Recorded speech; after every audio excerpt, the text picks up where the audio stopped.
Ça fait longtemps. Salut tout le monde, c'est Léo. Aujourd'hui on se retrouve enfin pour une nouvelle vidéo un peu spéciale car là je vais faire une nouvelle série. Ça s'appelle les budgets bilan de mes voyages. Et là on va commencer par mon voyage en Amérique centrale qui a duré plus de 2 mois et demi. Juste petite parenthèse, là c'est la première vidéo d'une longue série. Je sais, j'ai déjà dit plusieurs fois sur ma chaîne ces dernières années, mais là j'ai pas mal de vidéos qui arrivent, dont mon voyage à Chypre. Il y a 2 vidéos qui arrivent sur ce voyage-là. Et j'ai aussi des beaux voyages qui arrivent. Là, à l'heure où sort cette vidéo, je crois qu'on est à peu près en novembre. Mais j'aurais déjà fait un road trip dans les Pyrénées. Dans quelques jours, je pars pour une autre destination, en tout cas en Europe. Et en janvier, je pars pour plusieurs mois, voire un an minimum, à l'étranger, dans d'autres continents, d'autres au pluriel.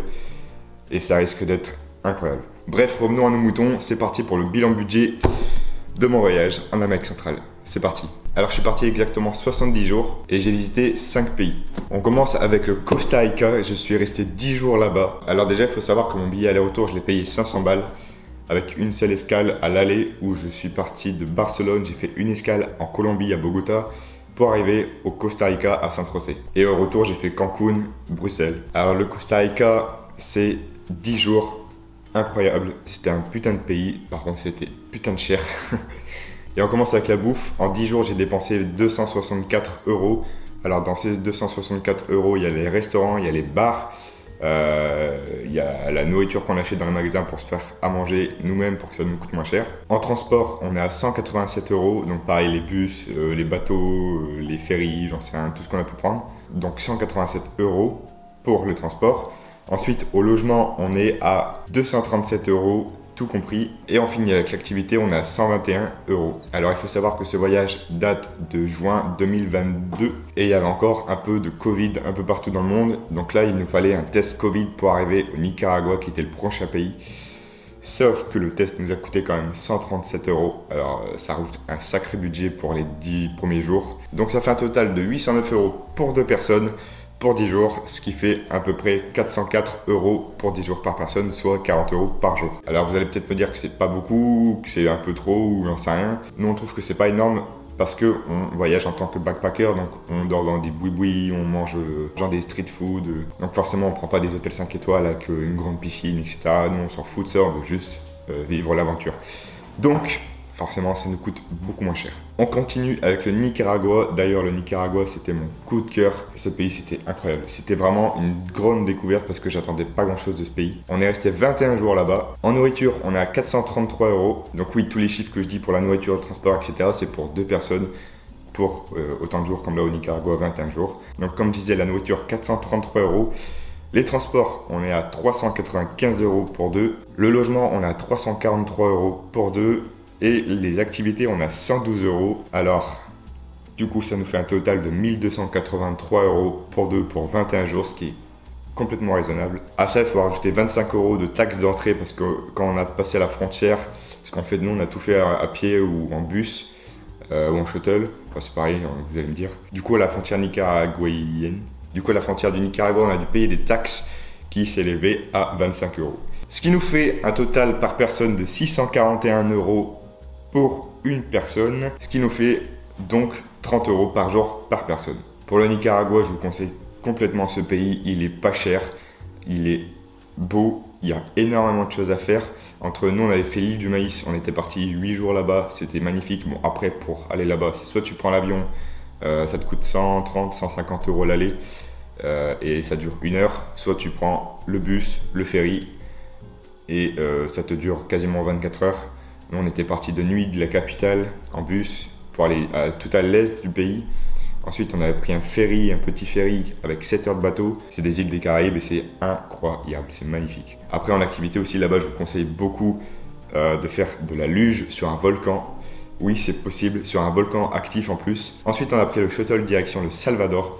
On est passé par le Honduras, par voie terrestre, pour arriver dans le sud extrême du Salvador. On est resté que 8 jours parce que il faut savoir que le Salvador c'est l'un des pays les plus criminels au monde. Alors nous on n'avait pas forcément peur parce que il faut savoir qu'à ce moment-là c'était un nouveau président qui était entré au pouvoir et qui tout simplement dégageait tous les gangs.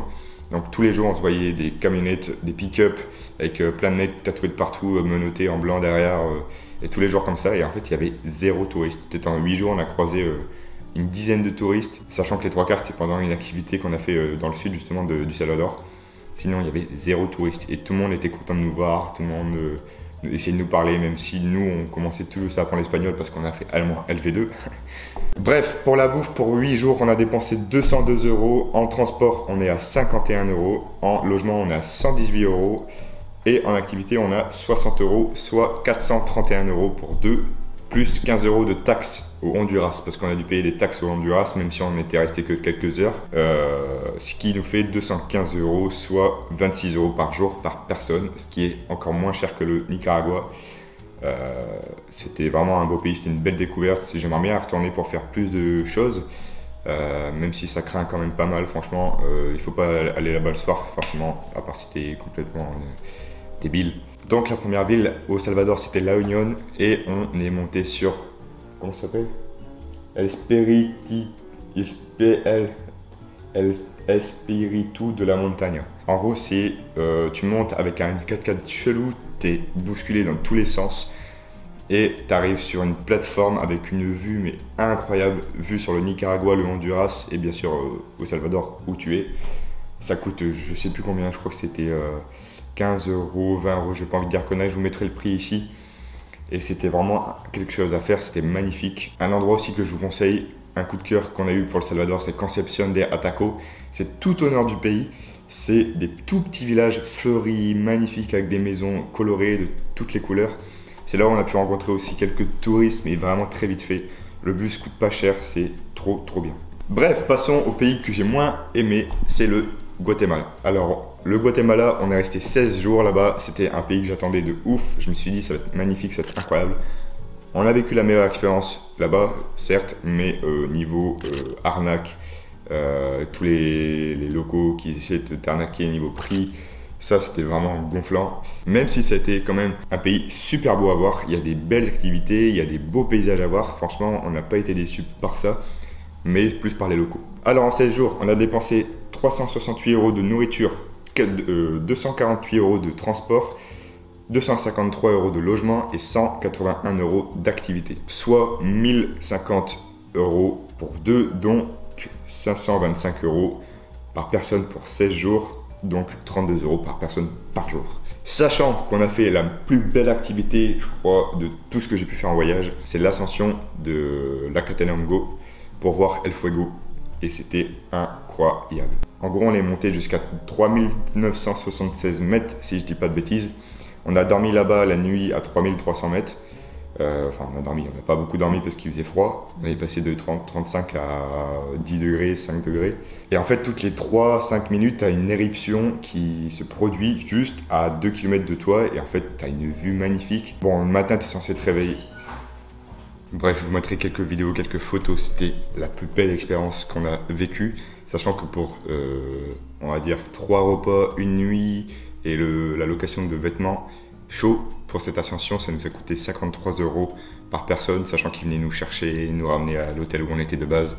Et vraiment, incroyable. Et on finit avec le Mexique. On est resté 13 jours avant de repartir de Cancun. Pour la nourriture, on est à 299 €. Pour le transport, on est à 152 €. Pour le logement, à 200 €. Et les activités, on est à 75 €. Ce qui fait 726 € à deux pour 13 jours, sachant qu'on a payé 61 € de taxes à la frontière. Je me rappelle, on était resté plus de 1h30, sachant que notre taxi, notre shuttle nous attendait depuis 1h30. Il n'en pouvait plus. Et nous, ça a duré tellement longtemps par rapport aux empreintes, on a dû faire plusieurs bâtiments pour avoir le tampon, etc. C'était long, mais on a réussi. Et ça, du coup, ça revient à 363 € par personne, soit 27 € par personne par jour, qui fait un total de ce voyage de 2150 € sans les billets aller-retour, en avion je parle, soit une moyenne de 31 € par jour pour l'Amérique centrale en 2022. C'est le plus gros voyage que j'ai pu faire de ma vie pour l'instant, parce qu'il faut attendre janvier, si vous avez bien suivi, mais c'était vraiment une pépite, c'était incroyable comme expérience. On a été dans des logements de fou, on a fait des activités de fou. D'ailleurs, j'ai fait une liste de tout ce qu'on a fait de incroyable, on va dire. Costa Rica, on avait traversé une forêt tropicale sur des ponts suspendus. Je crois que c'était à Monteverde ça. Ensuite, on a fait de la luge sur un volcan actif, donc Nicaragua. On a dormi à 3600 mètres d'altitude en face d'un volcan ultra actif, donc Guatemala. On a fait un sommet à 3976 mètres. On a fait un restaurant dans le noir, dans la jungle au Guatemala.